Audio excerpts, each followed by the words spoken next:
Breaking news చూస్తున్నాము. హిందూ మహాసముద్రంలో America కల్లోలం రేపింది. ఇరాన్ పై ఇజ్రాయెల్ అమెరికా దాడులు, ఇరాన్ ప్రతిదాడులతో పశ్చిమాసియా అట్టడుగుతున్న వేళ శ్రీలంక సమీపంలో ఇరాన్ యుద్ధ నౌకపై అమెరికా దాడి చేసింది. విశాఖపట్నం నుంచి వెళ్తున్న ఇరాన్ యుద్ధ నౌక ఐరిస్ దేనా 75ను బుధవారం జలాంతర్గామితో దాడి చేసి ముంచేసింది. దాడి సమయంలో నౌకలో 180 మంది సిబ్బంది ఉన్నారు. వారిలో 32 మందిని శ్రీలంక భద్రతా దళాలు రక్షించాయి. 87 మృతదేహాలను స్వాధీనం చేసుకున్నాయి. మిగిలిన వారు గల్లంతయ్యారు. దాడిని అమెరికా రక్షణ మంత్రి పీట్ హెగ్సెత్ ధృవీకరించారు. రెండో ప్రపంచ యుద్ధం తర్వాత శత్రువులపై జరిపిన అతిపెద్ద దాడి ఇదేనని ఆయన పేర్కొన్నారు. ఐరిస్ దేనాలో భారీ ఆయుధాలు, భూతలం నుంచి గగనతలంలోకి ప్రయోగించే క్షిపణులు, నౌకా రక్షక క్షిపణులు, టోర్ఫిడోలు, హెలికాప్టర్ ఉన్నాయి. నౌకపై దాడికి సంబంధించిన వివరాలను శ్రీలంక పార్లమెంటులో విదేశాంగ శాఖ మంత్రి విజితా హెరాత్ వెల్లడించారు.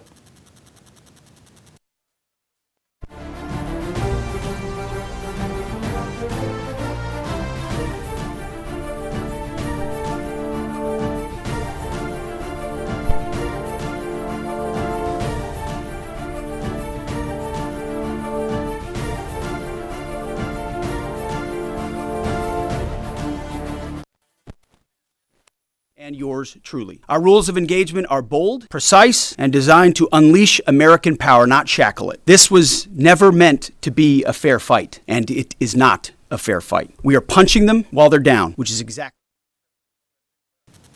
అంతర్జాతీయ ఫ్లీట్ రివ్యూ, ఆ తర్వాత జరిగిన మిలాన్ హిందూ మహాసముద్ర నౌకాదళ సింపోజియంలలో పాల్గొనేందుకు ఇరాన్కు చెందిన ఐరిస్ దేనా 75 విశాఖపట్నానికి ఫిబ్రవరి 17న వచ్చింది. ఈ 3 కార్యక్రమాల్లో ఇరాన్ నౌకాదళ ప్రధానాధికారి షహ్రామ్ ఇరానీ పాల్గొన్నారు. భారత నౌకాదళ ప్రధానాధికారి అడ్మిరల్ దినేష్ కే త్రిపాఠితో కలిసి సమీక్షలకు హాజరయ్యారు. ఇరాన్కు చెందిన కమాండర్ షేకతి నేతృత్వంలో నౌకా బృందం సిటీ పరేడ్లో పాల్గొంది. తిరిగి వెళ్తుండగా అమెరికా ఆ నౌకను పేల్చివేసింది.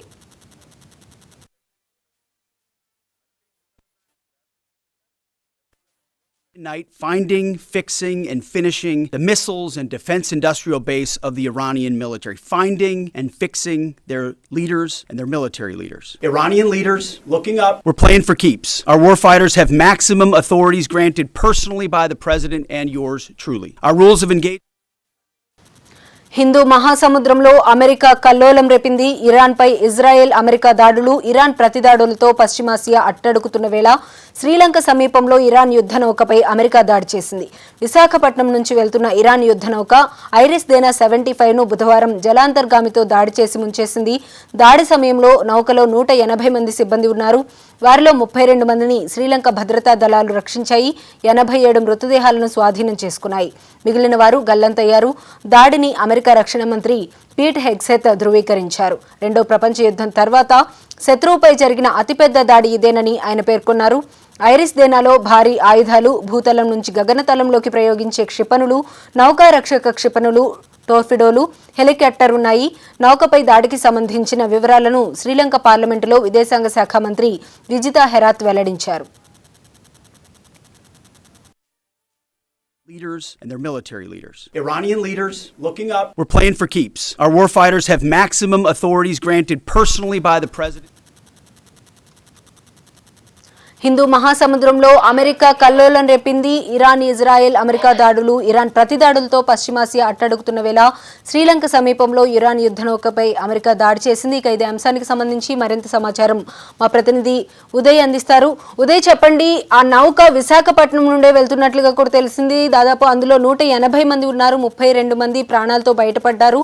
అలానే 87 మంది బాడీలను అయితే బయటికి తీయడం జరిగింది అని చెప్పి తెలుస్తోంది. మిగిలిన వారంతా కూడా గల్లంత అయిపోయారు. ప్రస్తుతం వారికి శ్రీలంకలో ట్రీట్మెంట్ జరుగుతున్నట్లుగా కూడా తెలుస్తుంది. ఇంకా మిగిలిన అప్డేట్స్ ఏమున్నాయి? శ్రీలంక తీరంలో ఇరాన్ నౌకపై భారీ దాడి జరిగిందని చెప్పుకోవచ్చు. అమెరికాకు సంబంధించి ఒక సబ్మెరైన్ టార్పిడర్ ఉపయోగించి ఇరాన్ నౌకపై దాడి చేసింది. ఈ నౌక ఇటీవల మిలాన్ సంబంధించి 72 దేశాలు ఎంతో ప్రతిష్టాత్మకంగా నిర్వహించే మిలాన్ విశాఖ వేదికగా గత నెల 15 నుంచి 25వ తేదీ వరకు కూడా 72 దేశాల ఇందులో పాల్గొన్నాయి. అందులో పాల్గొనడానికి ఇరాన్ నుంచి ఈ ఐఆర్ఎస్ అనే ఈ యుద్ధ నౌక కూడా పార్టిసిపేట్ చేసింది. దీని కెపాసిటీ 180 మంది. ఫుల్ లోడ్ తో మాత్రం ఈ మిలాన్ లో పాల్గొనడానికి ఇరాక్ నుంచి ప్రత్యేకంగా ఈ యుద్ధ నౌక గతంలో చేరింది. 10 రోజుల పాటు ఇక్కడ ఇది విన్యాసాలు చేస్తూ అక్కడ ఉన్న సిబ్బంది కూడా ఇక్కడ అందరితో మమేకం అవుతూ కవాతు చేస్తూ కూడా ఆ యుద్ధ నౌకనితో ప్రదర్శనలు ఇచ్చు ఎంతో ఆకట్టుకున్నారని చెప్పుకోవచ్చు. ఈ రిటర్న్ అవుతున్నప్పుడు ఏదైతే ఈ మిలాన్ గత నెల 25న అయిపోయిందో రిటర్న్ వెళ్తున్నప్పుడు శ్రీలంక తీరంలో అంతర్జాతీయ జలాంతరంలో ఉండగా అమెరికా ఒక్కసారిగా ఏదైతే అమెరికా ఇజ్రాయెల్ సంయుక్తంగా ఇరాన్ పై దాడులు చేస్తా ఉన్నాయో అందులో భాగంగానే అమెరికాకు చెందిన సబ్మెరైన్ టార్పిడర్ ఉపయోగించి యుద్ధ నౌకను పేల్చేసినట్టయితే మాత్రం అమెరికా విదేశాంగ మంత్రి కూడా స్పష్టం చేశారు. మానవతా దృక్పథంతో శ్రీలంక వాళ్ళందరికీ కూడా సహాయం చేస్తున్నట్టు శ్రీలంక మంత్రి కూడా పార్లమెంట్ లో దీన్ని ప్రస్తావించినట్టు తెలుస్తుంది. ప్రధానంగా ఇందులో 180 మంది సిబ్బంది ఉంటే అందులో సుమారు 32 మంది వరకు కాపాడారు.